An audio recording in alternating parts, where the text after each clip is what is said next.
Are you aware that you can easily use an SPV to buy a property with other people? How can this benefit you if you are, say, a first-time buyer, if you're struggling to get on the ladder? The last time we had a ridiculous property boom was in 88, if any of you are old enough to remember. And at that time, buy to let was not so easy. Neither were SPVs or funding on SPVs. And there were people at the time who were struggling to buy a house, especially in the southeast, who bought a house perhaps with another couple. In fact, I think there was a TV sitcom about two couples who had bought a house to share together. Not the best of ideas because it is personal, it's your living space, it's done on your own names, and it will invariably end in tears. However, you're struggling to get on the property ladder.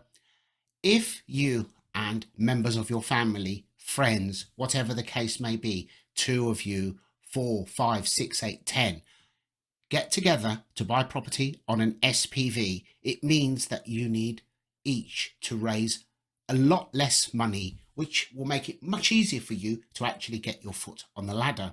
And because you are working collectively, provided you set out with the correct agreements in writing so that the property you buy will be rented out only, there will be provision if anybody wishes to sell out their share, and you agree to reinvest profits on rent and throw more money at it, there is no reason that if half a dozen of you get together and buy an SPV, which means that there's many more times the possibility that you will be able to manage it, especially over the next year where property will be priced more realistically.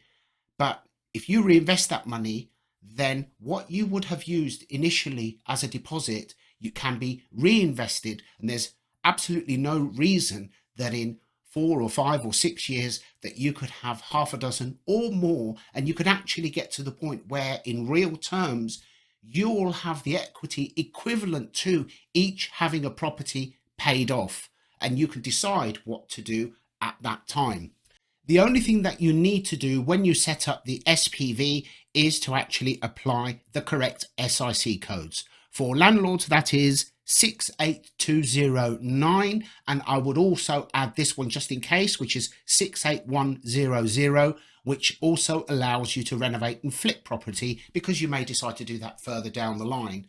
I feel that this is a way that people who are struggling to get on the ladder now can get onto the ladder collectively, and you don't lose out, because although you will only own a smaller share of that property, it means you can get access to the property with much less deposit. And if you do have the funds, or you reinvest the funds that come in from the property collectively, you can buy one property every 6 months or every year and so on. And within 3 or 4 or 5 or even 10 years, each of you will have generated enough equity that will be equivalent to you owning a property each paid off. It's not the individual landlords who are a threat to housing throughout the country. It is the corporations who are taking advantage of the situation and buying up the property left, right, and centre. That I strongly disagree with, because in a decade they will have the whip hand for housing throughout the country. Another benefit with SPVs collectively is that, unlike owning a house on your own name, with an SPV you can sell or transfer a fraction of that property depending on the amount of shares you issue. It could be 1%, it could be 0.1% or even less, which means that there are opportunities for you to also take advantage of the little capital gains allowance that Fishy Rishi has left us with after dipping his hand into the hands of the working person.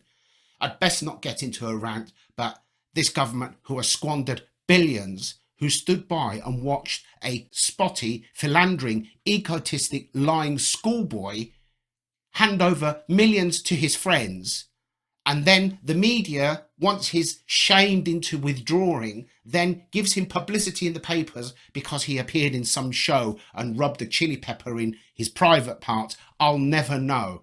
As far as I'm concerned, I've never ever seen an administration that is as arrogant and blatantly stealing from the working person as this administration. And no, I don't think the other lot would be any different. They are all the same. So we need to take action to look after ourselves and our families. And if we can't do it as individuals, we can do it collectively. How many of you are aged over 60 or 70, and you're possibly thinking about something like along the lines of equity release, which is basically handing over the lion's share of your property to a corporation for an income for the rest of your life? Why not consider refinancing your property and putting that money into an SPV with your family so that they can benefit from it forever, and their children will also benefit from it, rather than give it to a greedy corporation? It can be done with an SPV. It doesn't matter whether you're 50, 60, 70, you can still finance a property, something that you may not be able to do under your own name. One further point is that up until not that long ago, especially on your own name, lenders wouldn't, for the main part, give you a buy-to-let mortgage unless you had a residence of your own. That's not the case with an SPV. But the golden rule with SPVs, with buy-to-let, is do not ever move in and live in them.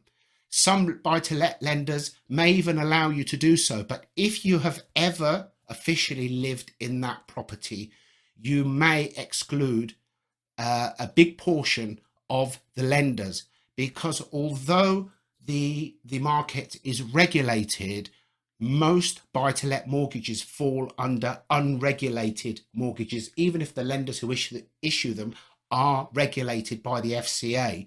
And for that reason, if you have lived in the property, there are different rules that apply. I really don't know them because I can't make head or tail of anything to do with the FCA, so you'd need to speak to a specialist. But never ever move into a buy-to-let property. But that's the beauty of this. You never move in. It's not your home. You're not emotionally attached. It is a vehicle to help you and the people you partner with to get onto the property ladder. And it is also a way for your family, your parents, to also reinvest what they have and draw an income from it now. But that money won't go to a corporation whenever they may pass on. It will go to their children, to their family, which is how it should be. This is not what the government wants, because they just want to take it all, to be perfectly honest. It's absolutely atrocious, but that's another matter. I'd best not do that, because I really, as you've probably gathered, don't like to go off on a rant.